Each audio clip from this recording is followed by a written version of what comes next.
Hello everyone, my name is Bhaskar and welcome to my YouTube channel technical civil engineer. So friends, जो भी आप जो है diploma students हों, चाहे टेक्निकल स्टूडेंट्स हो या साइट इंजीनियर हो, आपके लिए लेक्चर काफ़ी बेनिफिशियल है। अब हम बिल्डिंग मटेरियल में आपका जो ब्रिक्स का फर्स्ट लेक्चर जो है अपलोड हो चुका है। ये आपका जो है सेकेंड लेक्चर है ब्रिक्स का बिल्डिंग मटेरियल के अंतर्गत। सो फ्रेंड्स, आप टेक्निकल सिविल इंजीनियर चैनल के साथ बने रहें और जो है लेक्चर्स को जो है देखते रहें।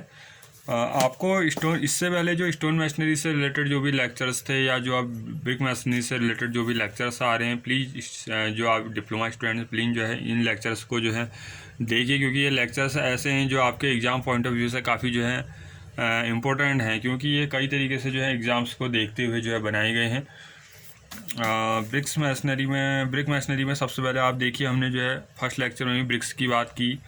आज भी जो है हम ब्रिक्स की बात करेंगे, बट हम जो है ब्रिक्स में जो हम मैन्युफैक्चर ऑफ ब्रिक्स की बात कर रहे थे, यानी कि जो ईंटों का उत्पादन किया जाता है, कैसे हम जो है इनका निर्माण करते हैं, उत्पादन करते हैं।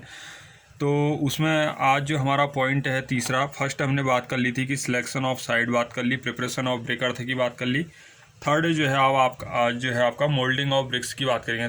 तो फ्रेंड, जो ईंट है, ईंट को जो है पाथते कैसे हैं, यानी कि ईंट को ढालते कैसे हैं मोल्ड के अंदर, जो है पाथना, ईंट पाथना या ढालना, यानी कि मोल्ड के अंतर्गत या मोल्ड के अंदर किस तरीके के मोल्ड का हम यूज करते हैं। मोल्ड का साइज़ जो है कितना रखेंगे, जितना हमें ब्रिक्स का साइज़ बनाना है क्या उतना ही हम मोल्ड का साइज़ रखेंगे या कितना बढ़ा के रखेंगे, ये हम जो है इसके अंतर्गत देखेंगे। सो फ्रेंड, इसमें क्या है कि मोल्डिंग ऑफ ब्रिक्स में क्या है आपका जो है ईंट पाथना या डालना बाय हैंड मिक्सिंग यानी कि हाथ के द्वारा जो है जो आपकी मिक्सिंग जो है की जाती है। बाय हैंड मिक्सिंग में मिट्टी को हमने जो है हाथ के द्वारा मिक्स किया। अब इसमें देखिए आप जो है बाय हैंड मिक्सिंग में देखिए आपका जो मोल्ड है, स्टॉक बोर्ड और पैलेट बोर्ड। सबसे पहले हम मोल्ड की बात करेंगे। अगर हम हाथ के द्वारा जो है लेबर अगर जो है हाथ के द्वारा मिट्टी को, ये ईंट को जो है ढालता है, तो ये आपका टिम्बर का मोल्ड है, लकड़ी का मोल्ड है, यहाँ पर रखा गया, और इधर जो है आपका स्टील का मोल्ड है। तो टिम्बर के मोल्ड का आप साइज देखिए, 21 सेंटीमीटर लेंथ है, 10 सेंटीमीटर जो है उसकी विड्थ है और 10 सेंटीमीटर ही उसकी जो है थिकनेस यानी कि जो है हाइट है। अब इस केस में क्या होगा कि जो आपकी ब्रिक्स बनेगी, ब्रिक्स आपको जो है, अब जो मोल्ड है, मोल्ड का आपका जो डायमेंशन रखना है ब्रिक्स के कंपैरिजन में, जो है आपको एक साइज जो है 1 सेंटीमीटर जो है आपको इंक्रीज करके रखना है। क्योंकि जब ईंट को आपने ढाल दिया, आपने उसकी मोल्डिंग कर दी, जब आप उसकी मोल्डिंग के बाद जो है आप इस फ्रेम से उसे हटाएंगे, यानी कि ब्रिक्स को जो आप जो है ड्राइंग करने के लिए जो है इस जब फ्रेम से मोल्ड से बाहर निकालेंगे, तो उसमें क्या होता है कि संकुचन होता है, यानी कि श्रिंकेज होता है, उसका संकुचन होता है, तो उसका आकार जो है छोटा हो जाता है। अब आप पहले से ही छोटा आकार रखेंगे तो और क्या होगा, श्रिंकेज हो जाएगी। सो फ्रेंड, इसका जो मोल्ड का साइज इसलिए जो है बढ़ा के रखा जाता है।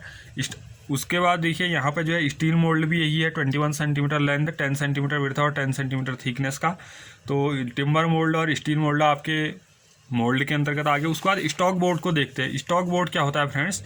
स्टॉक बोर्ड जो है आपका इस तरीके से जो है देखिए, ये इसमें लेंथ पोर्शन, विड्थ, ये लेंथ पोर्शन, ये विड्थ पोर्शन और ये थिकनेस 20 सेंटीमीटर लेंथ है और 10 सेंटीमीटर विड्थ रखी गई। अब जो इसमें ये NBP जो आपको दिख रहा है उल्टा खुदा हुआ, इसके बैक साइड क्या है कि जो आपका जो ब्रिक मैन्युफैक्चरर है उसका नाम जो है गड़ा हुआ है, जो भी दिल्ला ये फ्रॉक छोड़ा है इसमें। तो अब क्या हुआ कि ये उल्टा रखा हुआ है। जब आपने क्या करना है, उसके बाद जो है एक पैलेट बोर्ड है, आपने क्या करना है कि इसको रखना है नीचे से। ये जो आपका स्टॉक बोर्ड है ये आपका नीचे से रहेगा। उसके बाद आपने जो है ये रखना है क्या, पैलेट बोर्ड। बीच में आपकी क्या रहेगी कि मिट्टी, जो आपने जो होमोजीनियस मिक्सचर बनाया है, मिट्टी को जब आपने गूंथ के जो मिट्टी आपने तैयार किया होमोजीनियस मिक्सचर को इसके बीच में रखेंगे। उसको आप पैलेट बोर्ड के जरिए जो है इसे बंद कर देंगे। अब उसके बाद क्या करना है, आपने जो है थोड़ा इसको जो है हाथ के जरिए जो है प्रेस करना है, थोड़ा जो है टाइटली प्रेस करना है। उसके बाद आपने इसको पलट देना है। पैलेट बोर्ड को नीचे रखिए, पहले पैलेट बोर्ड को हटा लीजिए, उसके बाद स्टॉक बोर्ड को हटा लीजिए। अब जो ब्रिक में जो आपको साइज NBP जो लिखा हुआ दिख रहा है, ये आपका जो है सही तरीके से लिखा हुआ दिखेगा। ये आपको जो है इसका अपोजिट दिख रहा है। तो आपको जो है इस तरीके से, जैसे हमने यहाँ पे जो है आपको ब्रिक्स दिखाया था फर्स्ट में, तो इस तरीके से आपको जो है ब्रिक्स दिखेगी। यानी कि जो उसमें उल्टा खुदा हुआ था स्टॉक बोर्ड में, वह आपको जो है अब इसके दिल्ले में, यानी कि ब्रिक के जो फ्रॉग है, जो दिल्ला है, उसमें इस तरीके से जो है सीधे जो है देखने को मिलेगा। उसके बाद देखिए फ्रेंड्स, उसके बाद क्या है कि बाय मैकेनिकल और जो है मशीन मोल्डिंग, ये तो था हैंड मोल्डिंग, आप किस तरीके से जो है हाथ के जरिए मोल्डिंग कर सकते हैं ब्रिक की। मैकेनिकल मोल्डिंग में क्या है कि इन दिल्ली, सबसे पहले आप ये मशीन देखिए, उसके बाद देखिए इधर diagram. In Delhi national building construction corporation NBCC has established mechanised जो है प्लांट, यानी कि जो आपका जो राष्ट्रीय भवन, जो आपका राष्ट्रीय भवन निर्माण जो आपका निगम है NBCC दिल्ली में, तो उसने भी जो है एक मैकेनाइज प्लांट जो है इस्टेब्लिश किया है, एक जो है मैकेनिकल जो प्लांट है उसका जो है स्थापित किया है ये ब्रिक की जो है मोल्डिंग के लिए। एक उसके बाद आप देखिए CBRI central building research institute, यानी कि केंद्रीय भवन जो है अनुसंधान संस्थान रुड़की ने, उसने भी डेवलप किया है hand driven block master machine. ये जो डायग्राम है ये आपका जो है ब्लॉक मास्टर मशीन का डायग्राम जो है आपको देखने को मिल रहा है। ब्लॉक मास्टर मशीन में देखिए जो आपका डायग्राम दिख रहा है, ये रुड़की की एक जो कंपनी है, रुड़की ने जो है बना रखा है, CBRI रुड़की ने। इसमें देखिए ये ब्लॉक मास्टर मशीन में देखिए ये आपका क्या है, प्लंजर है और ये लीवर है। लीवर को आपने जो है खींचना है इस तरीके से। आप कैसे क्या होगा इसकी प्रोसेस देखेंगे। ये एक जो है इसमें सबसे पहले देखिए इसका बेस है जिसमें तख्ता या आपका बियरिंग वगैरह दिख रही है। ऊपर से क्या है कि इसमें जो है आपका गाइड प्लेट हो गया, क्लॉक होगी, मोल्ड हो गया। अब आपने सबसे पहले मोल्ड जो है, मोल्ड के अंदर जो आपने जो होमोजेनियस मिक्सचर बनाया उसको आपने इसके अंदर डालना है। उसके बाद क्या करना है, आपने इस लीवर को जो है खींच देना है। लीवर को जैसे ही आप खींचते हैं तो सांचे का रूप जो है ले लेगा।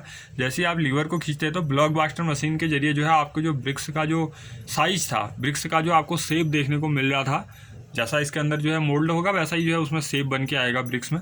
तो इसमें क्या है कि और लेबर कॉस्ट क्या है, लगभग जो है पर डे आपकी जो है 2000 ब्रिक्स जो है इससे तैयार की जाती है।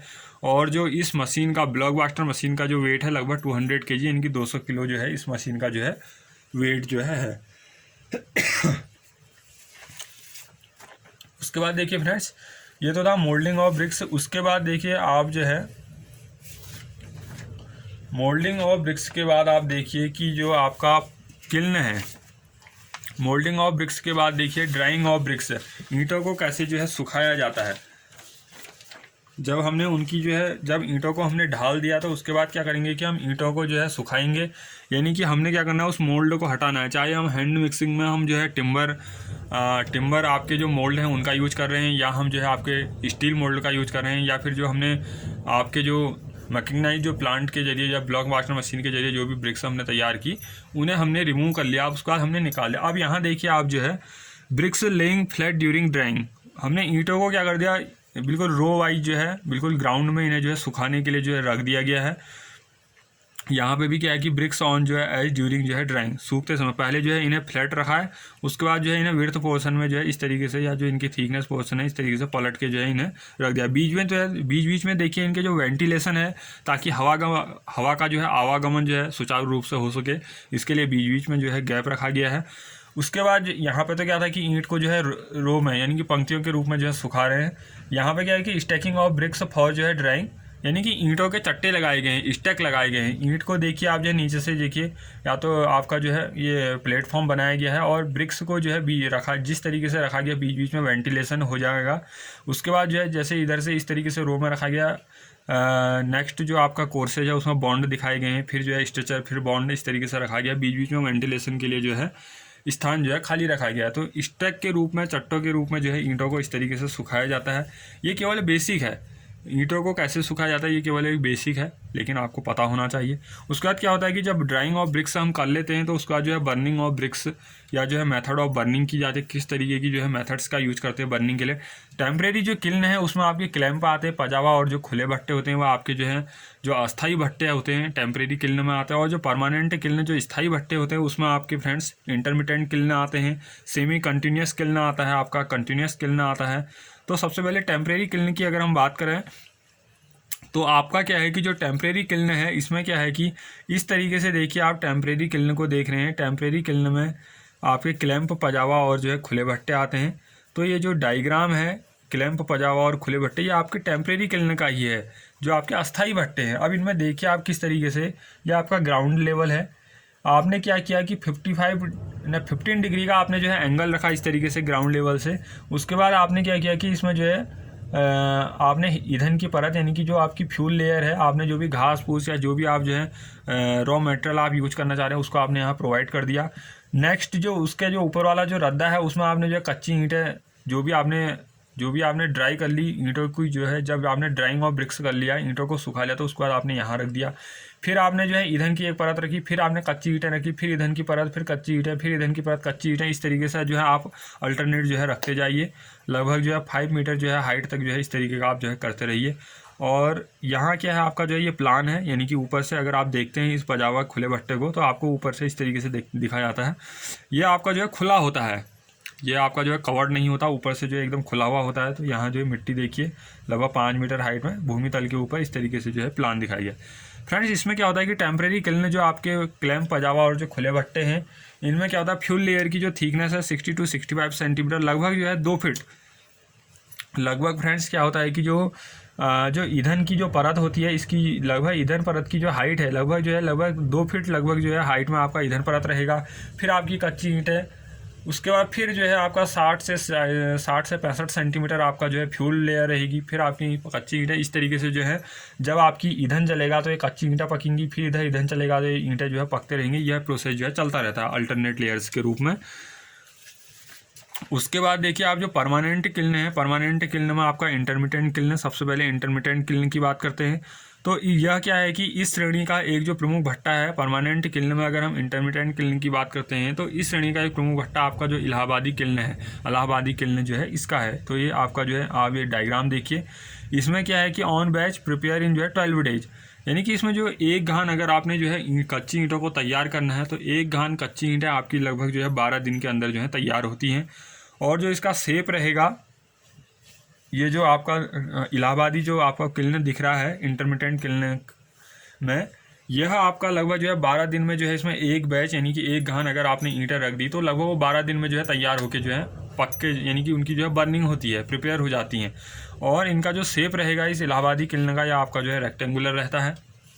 उसके बाद बात करते हैं semi continuous kiln. Semi continuous kiln में फ्रेंड्स क्या है आपका बुल्स ट्रेंच किल्न जो है आता है। अब जो आपको कभी कभी पूछा जाता है कि जो इंटरमिटेंट किल्न है, इंटरमिटेंट किल्न का जो प्रमुख कोई भट्टा, इस श्रेणी का कोई प्रमुख भट्टा बताइए या प्रमुख भट्टे का नाम बताइए, तो आपका इलाहाबादी किल्न है। और अगर आप सेमी कंटिन्यूस किल्न की बात करते हैं तो सेमी कंटिन्यूस किल्न का ये ज़्यादातर जो है इंडिया में यूज किया जाता है। इसका एक मेथड ये आपका है बुल्स ट्रंच, यानी कि जो है बुल खाई, यानी कि बुल्स ट्रंच किल्न जो है आपका यूज्ड इन इंडिया। बुल खाई भट्टा जो है आपका इंडिया में जो है मोस्टली यूज किया जाता है। तो इसमें क्या होता है कि no work in rainy season, rainy season में अगर बरसात के दिन है, रेनी सीजन जैसा आप देख रहे हैं कि इन दिनों भी आपका रेनी सीजन लगा, तो रेनी सीजन में जो है इस तरीके के भट्टे का किल्न का यूज जो है नहीं किया जा सकता, क्योंकि ऊपर से खुला होता है, कोई कवर्ड नहीं होता। ऊपर से अगर कवर्ड होता तो कोई अलग बात थी, लेकिन ये खुला होता है। शेप क्या है इसका, सर्कुलर और एक्स शेप्ड होता है। यहाँ देखिए एक्स शेप्ड आपको देखने को मिलेगा, या जो है सर्कुलर जो है इसका शेप जो है देखने को मिलता है। लगभग इसकी लेंथ रहती है 70 मीटर इसकी लेंथ रहती है। ये जो आपका क्लैम्प ये जो आपका क्या है सेमी कंटिन्यूस किल्न, इनकी बुल्स ट्रंच है, इसकी लेंथ लगभग 70 मीटर और इसकी जो विड्थ रहती है चौड़ाई 6 मीटर और हाइट और डेप्थ लगभग जो है 1.5 से जो है 2 मीटर रहती है। प्रोडक्शन कैपेसिटी क्या है फ्रेंड्स, इसकी लगभग जो है 10,000 ब्रिक्स जो है वो पर डे जो है आपका तैयार करता है। जहाँ देखिए फ्रेंड्स परमानेंट किल्न में हम जो इंटरमिटेंट किल्न की बात कर रहे थे, वह आपका उसमें एक घान ब्रिक्स का, जब आप ब्रिक्स की एक घान तैयार कर रहे थे तो उसमें आपको 12 दिन का समय लग रहा था। पर यहाँ क्या है कि आप इससे जो है सेमी कंटिन्यूस किल्न से पर डे आप जो है 10,000 ब्रिक्स को जो है प्रिपेयर कर सकते हैं। 10,000 ईंटें जो है इससे आपको जो है तैयार मिल सकती हैं। तो इस तरीके से देखिए, जैसे यहाँ देखिए आप जो है इस तरीके से एक डायग्राम देखिए कि सबसे पहले जो है लोडिंग की, हमने कच्ची ईंटों को भर दिया, कच्ची ईंटें हमने भर दी, लोडिंग की। उसके बाद क्या हुआ, उनमें जब लोडिंग की तो उसके बाद जो है उनमें फ्यूल हमने तैयार किया है। तो फ्यूल के जरिए क्या होगा, क्योंकि प्री हीटिंग होगी, पूर्व तापन होगा, जब गर्म हो जाएंगी तो उसके बाद क्या होगी, बर्निंग स्टार्ट हो जाएगी, इनकी पकने लग जाएंगी धीरे धीरे। उसके बाद क्या होगा कि पकने के बाद जो है उनका फिर जो है एक प्रोसेस और क्या था, कूलिंग का, उन्हें फिर ठंडा किया जाता है। ऐसा तो है नहीं कि आप जो है बर्निंग होगी तो आप जो है सीधे जो है 1-2 घंटे में उन्हें निकालें, उन्हें ठंडा होने में भी जो है कई दिनों का जो है समय लगता है जब बर्निंग हो जाती है। उसके बाद आफ्टर बर्निंग जो है 2 to 3 डेज जो है आपको जो है उन्हें ठंडा करने में लगता है। तो कूलिंग होने के बाद जो है आप जो है उनके अनलोडिंग करेंगे, यानी कि जो भी पक्की ईंटें, जो भी पक के जो भी ईंटें तैयार हुए उनको जो है आपने निकालना है भट्टे से। उसके बाद देखिए फ्रेंड्स, उसके बाद देखिए जो आपका कंटिन्यूस किल्न है, कंटिन्यूस किल्न क्या है आपका, हॉफमैन्स कंटिन्यूस किल्न आपका जो है कंटिन्यूस किल्न का जो है एग्जांपल है। तो इनिशियल कॉस्ट जो हॉफमैन्स कंटिन्यूस किल्न की है काफ़ी जो है ज़्यादा है। प्रोडक्शन कैपेसिटी आपकी जो है और बढ़ जाती है, 10,000 से अब जो है लगभग 15,000 का आपका जो है इंक्रीमेंट हो गया। अब आपकी यहाँ क्या है कि प्रोडक्शन कैपेसिटी जो है आपकी 25,000 ब्रिक्स जो है आपको पर डे जो है आपको तैयार मिल रही हैं। अभी जो हमने हॉफमैन जो कंटिन्यूस किल्न है, इससे पहले जो हमने बुल्स ट्रंचिंग का यूज़ किया जो इंडिया में हम जनरली यूज़ करते हैं, वहाँ 10,000 ईंटें मिल रही हैं हमें per day. But Hoffmann continuous kiln से आपको जो है पर डे आपको जो है लगभग 25,000 ब्रिक्स जो है आपको मिलती हैं, 15,000 ईंटें जो है एक्स्ट्रा मिल रही हैं per day. In India generally this type of kiln जो है नॉट इन यूज। लेकिन भारत में क्या है कि इस तरीके की किल्न का भट्टे का यूज जो है नहीं किया जाता है। इसका शेप आपका सर्कुलर है। परसेंटेज ऑफ जो है वेल बर्न ब्रिक्स इन जो है मैक्सिमम, यानी कि इसमें जो अच्छी प्रकार की जो ईंटें हैं, यानी कि उत्तम श्रेणी की ईंटें, या मैं कहूँ कि आपका जो फर्स्ट क्लास ब्रिक्स होती हैं, फर्स्ट क्लास ब्रिक्स, तो उनका जो परसेंटेज होता है आपका जो है ज़्यादा होता है। अच्छी मेटेलिक साउंड आएगी आपकी फर्स्ट क्लास ब्रिक होगी, तो उसका टेक्सचर अच्छा होगा आपका, उसका जो स्ट्रक्चरल जो है टेक्सचर जो है अच्छा होगा, कैपेसिटी अच्छी होगी, स्ट्रेंथ अच्छी, ड्यूरेबिलिटी सब जो है अच्छा होगा, वाटर एब्जॉर्प्शन भी जो है काफ़ी कम होगा। तो उसके बाद क्या है कि use of hard coke for burning bricks, यानी कि इस तरीके की जो ईंटें हैं, ईंटों को पकाने के लिए जो है हार्ड कोक यानी कि कोयले का जो है प्रयोग जो है किया जाता है। कोयले का जो हार्ड कोक फॉर्म है उसका जो है यूज किया जाता है। उसके बाद फ्रेंड जो difference between temporary and permanent जो किल्न है, टेम्परेरी एंड परमानेंट किल्न के बीच जो अंतर है, जो डिफरेंस है, इसको नेक्स्ट लेक्चर में लेके आएंगे। आपके जो है जो भी आपने अभी पढ़ा है उसी को जो है शॉर्ट फॉर्म में है टेम्परेरी एंड परमानेंट किल्न को। तो इसको जो है ये डिफरेंस को जो है नेक्स्ट लेक्चर में पढ़ेंगे, क्योंकि वीडियो आपका लंबा हो रहा है। प्लीज़ फ्रेंड्स, अगर आपको वीडियो जो है अच्छा लगता है प्लीज़ लाइक कीजिए, अपने फ्रेंड्स के साथ शेयर कीजिए, क्योंकि फ्रेंड्स जो टेक्निकल सिविल इंजीनियर जो ये चैनल है, यह आपका जो है नया यूट्यूब चैनल है। तो जो भी टेक्निकल स्टूडेंट आपके जो हैं नोन हैं या जिन्हें भी आप जानते हैं, तो प्लीज़ जो है उन्हें ज़्यादा से ज़्यादा शेयर कीजिए और वीडियो के साथ बने रहिए, क्योंकि जो भी आपके जो एग्जाम पॉइंट ऑफ व्यू से रिलेटेड जो भी आपके पॉइंट्स रहेंगे या जो भी टॉपिक्स रहेंगे उन्हें मैं बीच बीच में बताते रहूँगा। तो प्लीज़ आप चैनल के साथ बने रहें, and thank you for watching.